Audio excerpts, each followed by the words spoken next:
오늘 말씀 함께 보겠습니다. 19장 1절부터 우리 10절입니다.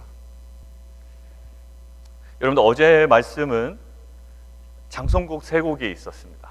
그냥 쉽게 얘기하면, 그죠?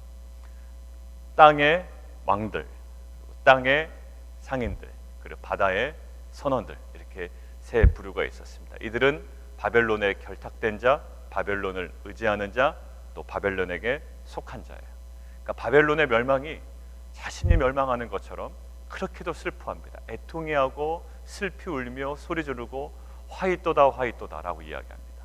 그런데 어제도 잠깐 언급했습니다만 오늘 본문은 같은 심판의 상황을 두고 전혀 다른 반응을 보이고 있어요. 오늘은 뭐냐면 할렐루야가 4번 나옵니다. 그리고 그 하나님의 일하심, 그 심판과 구원에 관하여 찬양을 하죠. 차이는 어디 있다고 그랬습니까? 어제 그 분명한 차이는 바벨론과 연결되어 있느냐는 거예요. 삶의 근원을 바벨론에 두고 있느냐. 내가 평소에 삶의 근원을 두고 있던 것들이 무너지면 난리가 나는 겁니다. 그래서 하나님께서는 때론 내가 삶의 근원을 두고 있는 그것을 흔드실 때도 있고 뽑으실 때도 있고 그것들을 가끔은 제거하실 때도 있습니다. 그것이 필요한 거예요. 돈도 필요하고요, 건강도 필요하고요, 자녀도 필요합니다. 그런데 그것이 과도하게 나의 삶의 근원의 자리에 가 있을 때 하나님께서는 그것은 가끔 흔드실 때도 있습니다. 그래서 뭐라고요? 그 내가 두고 있던 삶의 근원이 잘못되었음을 하나님께서는 깨닫게 하신다라는 거죠. 자, 오늘 어제와는 달라요. 장성국과 대조되는 찬양의 장면이 되어 있습니다. 어제 18장 20절을 잠시 한번 보실까요? 하늘의 성도들과 사도들과 선지자들아 그로 말미암아 즐거워하라 라고 천사들의 외침이 있습니다. 즐거워하라. 앞에 세 부류는 장성곡을 부르고 슬피 울며 애통해하고 화이또다 화이또다 안타까워했지만 너희들은 즐거워하라 라는 천사의 외침이 있었죠. 이러한 천사의 외침에 대한 대답입니다. 오늘 본문은요. 그렇죠. 하나님께서 행하신 것들은 우리가 슬퍼할 만한 일이 아닙니다. 바벨론이 무너진 것은 우리에게 애통할 만한 일이 아닙니다 라는 그러한 찬양이에요.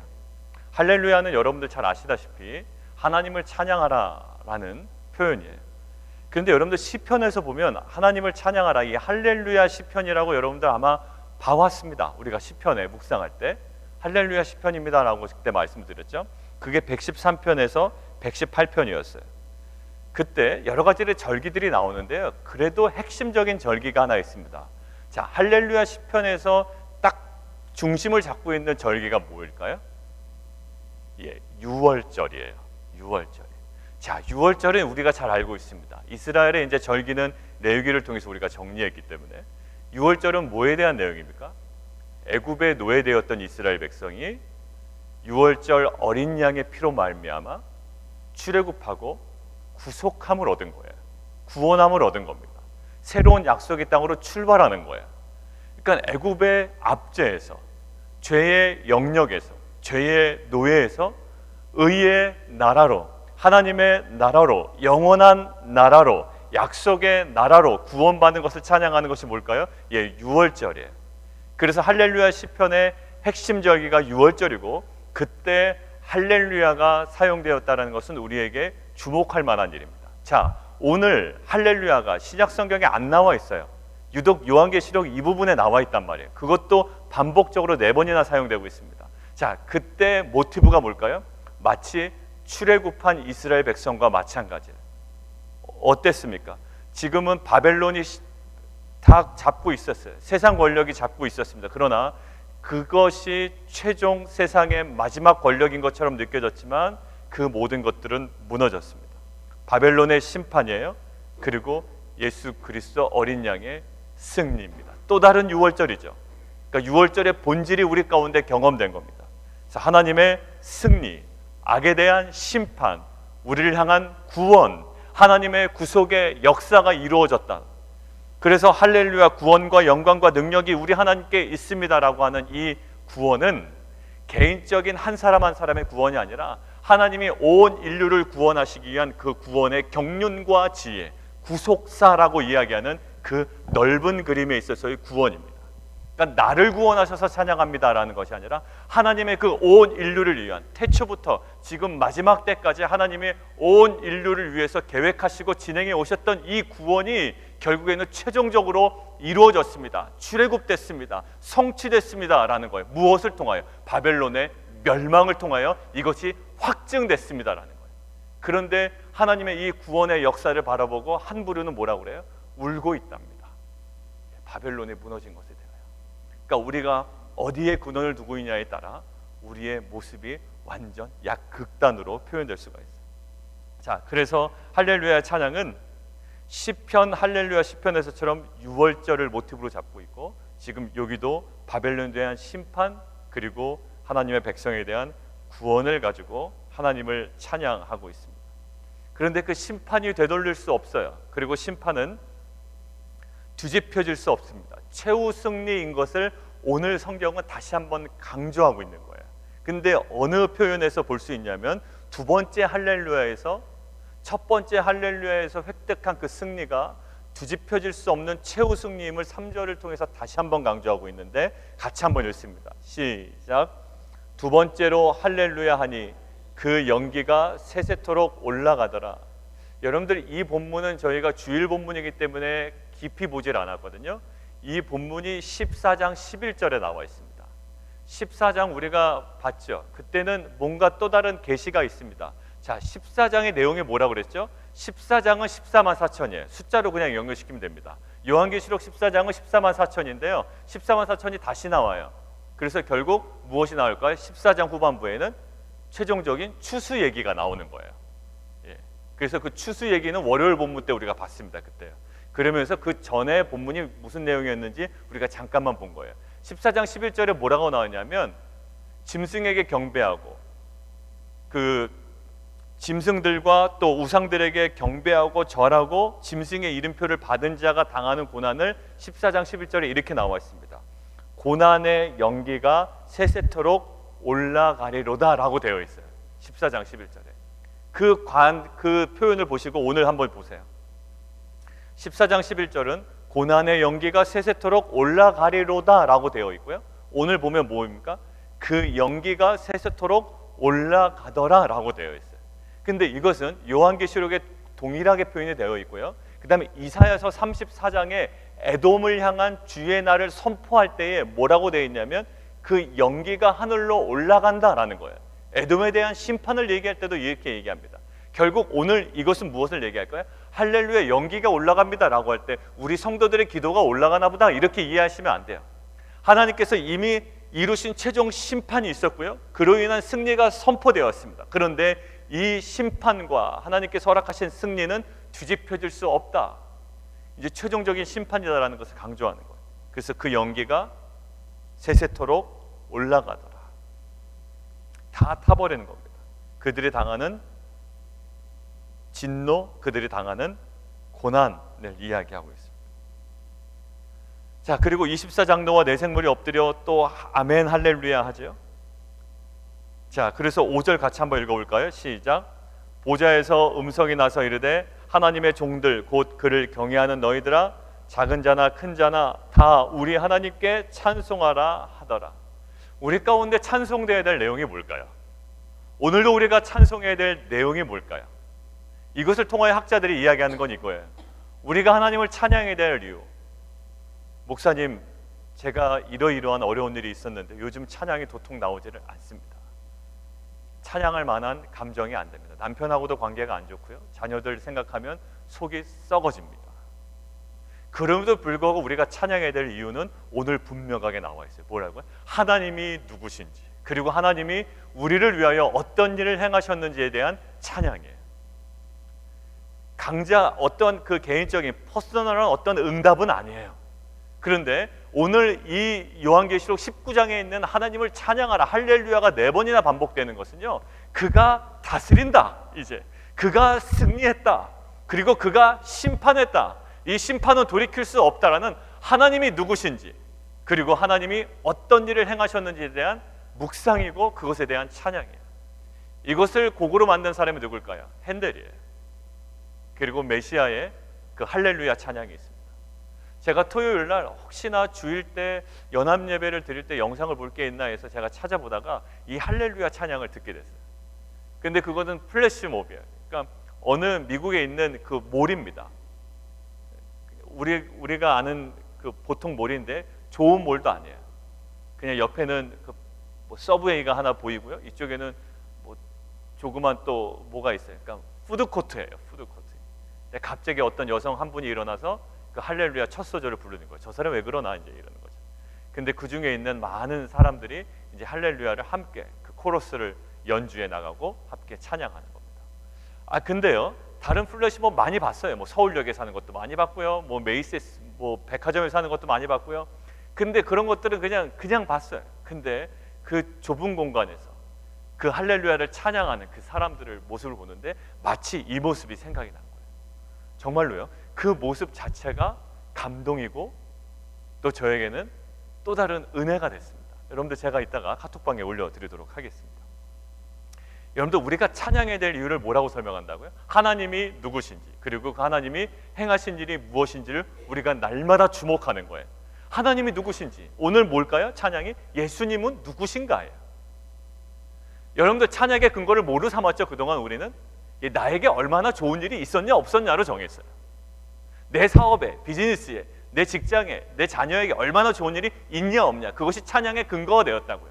근데 오늘 다시금 바꿔요. 어제는 내 삶의 근원이 뭐였는가라는 질문이었다면 오늘은 여러분들의 찬양의 근거가 무엇인가라는 질문으로 삶을 다시 한번 리셋하고 돌아보는 은혜가 있기를 원합니다. 물론 찬양해야 돼요.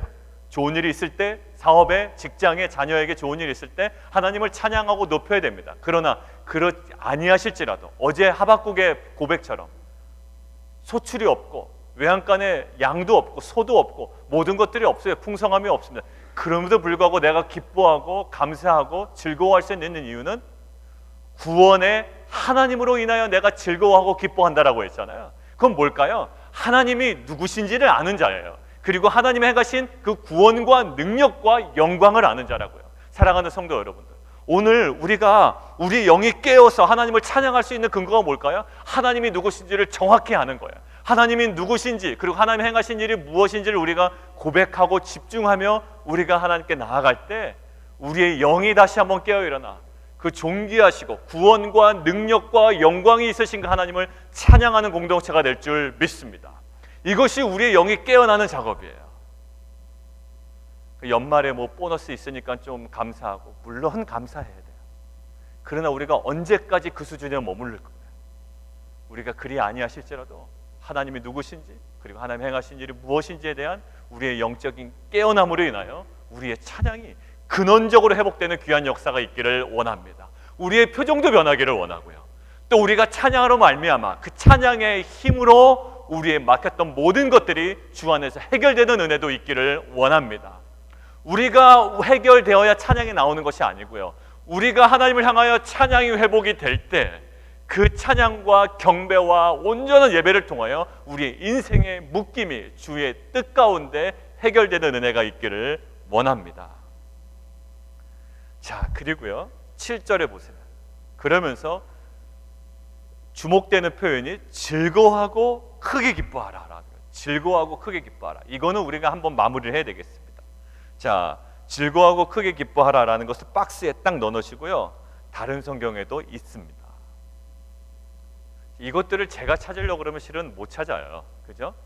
네, 제가 찾았다고 오해하지 않기를 바랍니다. 학자들이 다 찾아놨습니다. 어디에 나와 있냐 보면 시편 118편이에요. 한번 찾아보죠. 이거는 우리가 시편 118편입니다. 이제 여러분들 눈치 빠르신 분은 아까 시편 118편이 할렐루야 시편이라고 했는데 라고 아마 여러분들이 생각이 나실 거예요. 118편 22절입니다. 자, 118편 보면 여호와께 감사라 그는 선하시며 그의 인자하심이 영원하리로다. 이스라엘 말은 그의 인자하심이 영원할지로다. 아론의 집은 말하기를 인자하심이 영원하다 할지로다. 또 4절 인자하심이 영원하다 할지로다. 그래서 쭉 가다가 우리가 제가 많이 신약 성경 시편에서 고백하는 그 표현이 있죠. 그 예배 부름 할 때 14절 여호와는 능력과 찬송이시여 또 나의 구원이 되셨도다. 그 하나님에 대하여 찬양을 합니다. 그죠? 여호와는 나의 능력과 찬송이시여 또 나의 구원이 되셨도다. 의인의 장막에는 기쁜 소리 구원의 소리가 있으며 여호와의 오른손이 권능을 베푸시며 여호와의 오른손이 높이 들렸으며 여호와의 오른손이 권능을 베푸시는도다. 내가 죽지 않고 살아서 여호와께서 하신 일을 선포하리로다. 자, 그러면서 여호와께 감사하라, 뭐 기뻐하라, 즐거워하라라고 얘기합니다. 24절 보세요. 이날은 여호와께서 정하신 것이라. 이날에 우리가 뭐하고요?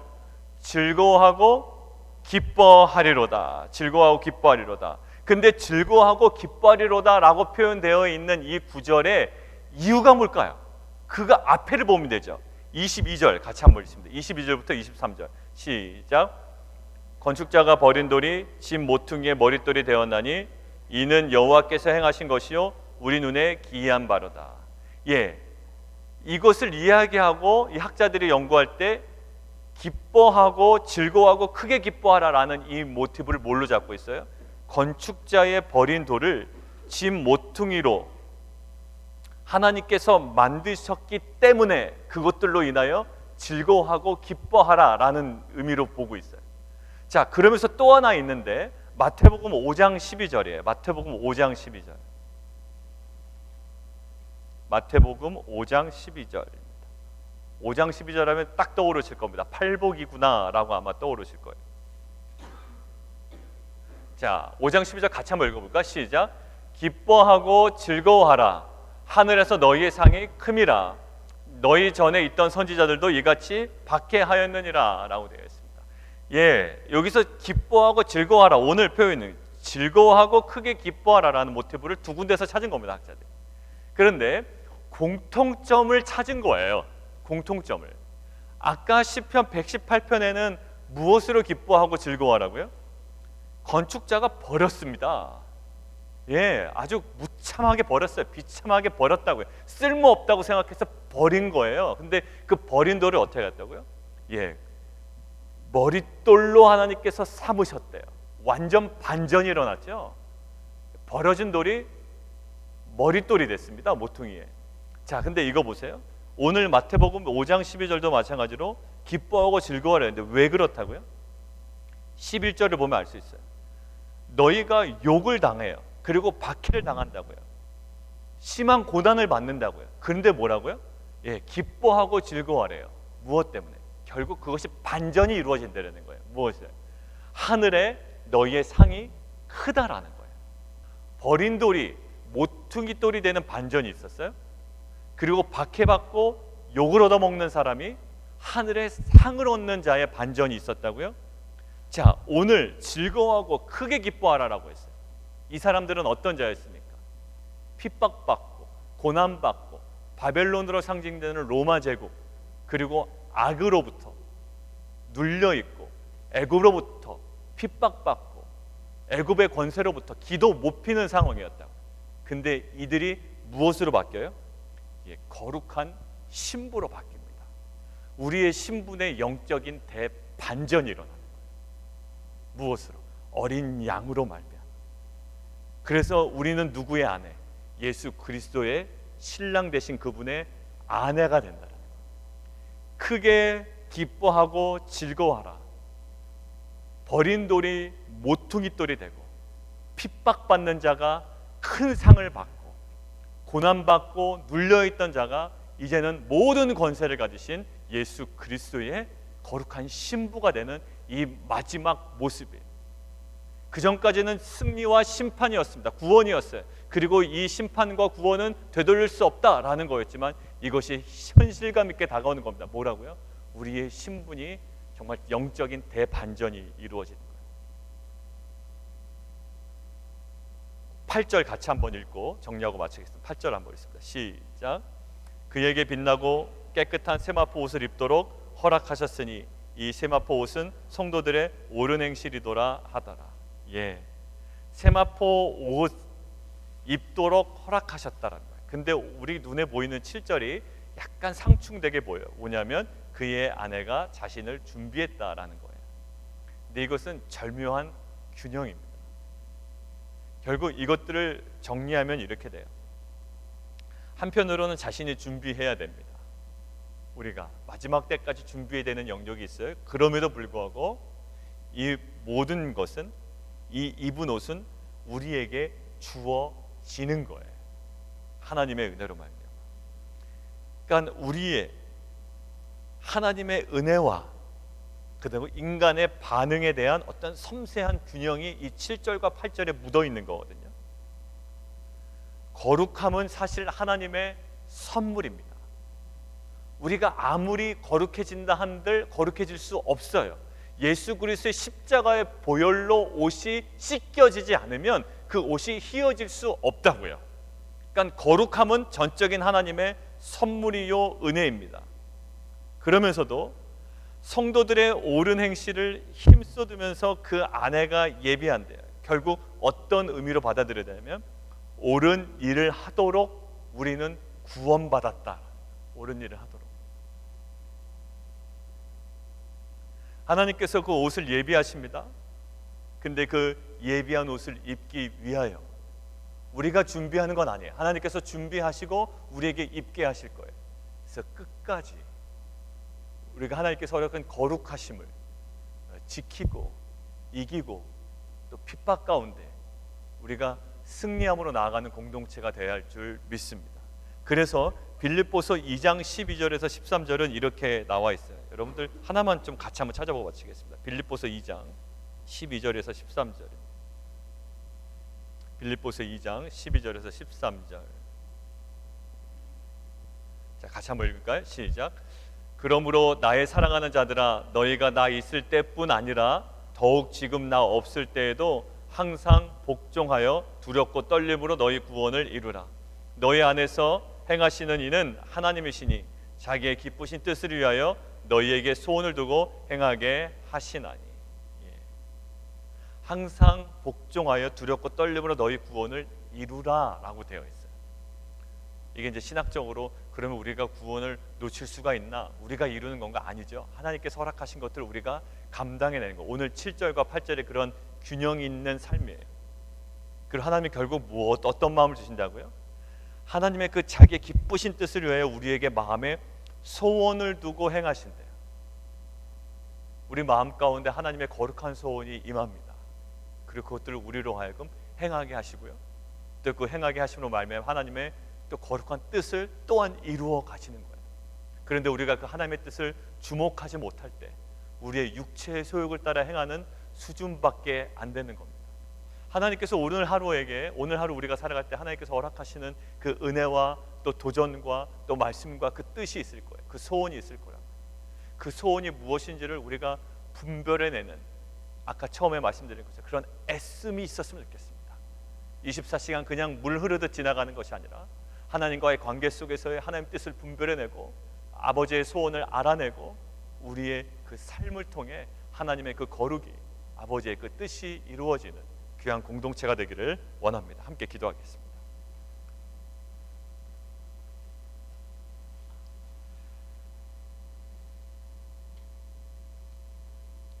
우리가 처음에 던졌던 질문을 가지고 우리 함께 기도하겠습니다. 어제 던졌던 질문은 그겁니다. 우리의 삶의 근원이 어디에 있습니까? 라는 질문에 있었고요. 오늘은 우리의 찬양의 근거가 무엇입니까? 라는 거예요. 내 주변 상황의 변화가 찬양의 근거가 될 수 있겠습니다만 오늘 요한계시록에서 강조하는 찬양의 근거는 내 주변의 삶의 어떠한 그 미세한 변화에 있지 않습니다. 하나님이 누구신지에 대한 깊은 묵상과 하나님이 행하신 일에 대한 우리가 주목함을 통하여 우리 안에 영이 깨어 일어나 하나님을 찬양하는 놀라운 일이 벌어집니다.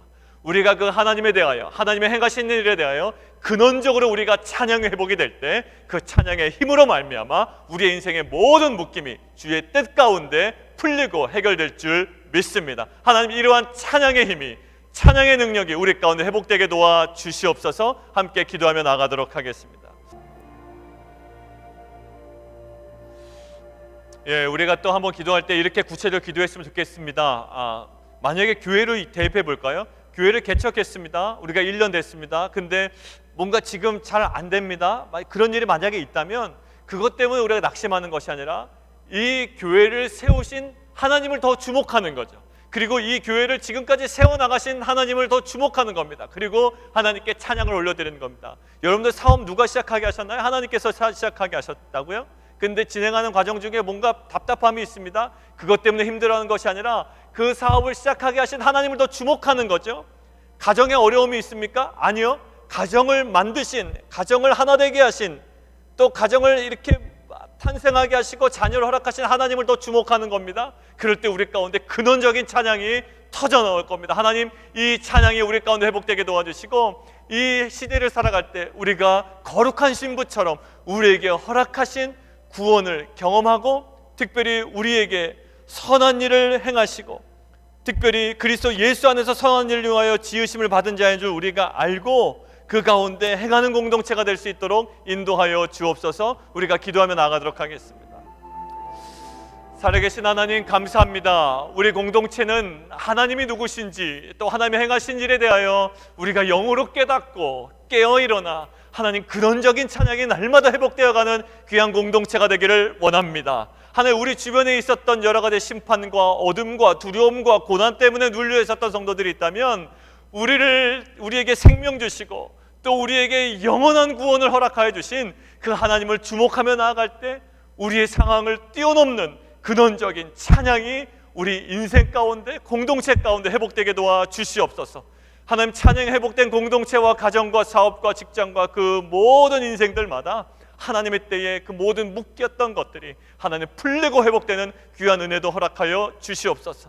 하나님, 이정호 선교사님 살려주시고 회복시켜 주시고, 우리 김채수 권사님, 또 최우미 권사님, 또 하나님 여러 가지 질병으로, 또 하나님 여러 가지 고통 가운데 있는 성도님들 하나님 회복시켜 주시고, 하나님 강건함으로 하나님 정말 주님께 영광 돌리는 귀한 공동체 지체되게 도와 주시옵소서. 하나님, 정말 우리의 삶의 주인 되신 하나님 앞에 우리가 더욱더 정말 거룩한 애씀으로 나아가기를 원합니다. 연말에 하나님 우리에게 주신 감사와 우리로 하여금 깨닫게 하시고 돌이키게 하신 지점을 잘 발견하게 하시고 정리하게 하시고, 2020년 하나님 주님의 뜻 가운데 새롭게 계획하며 기도의 제목들을 정리해가는 귀한 공동체와 인생 되게 도와 주옵소서. 예수 그리스도 이름으로 기도하옵나이다.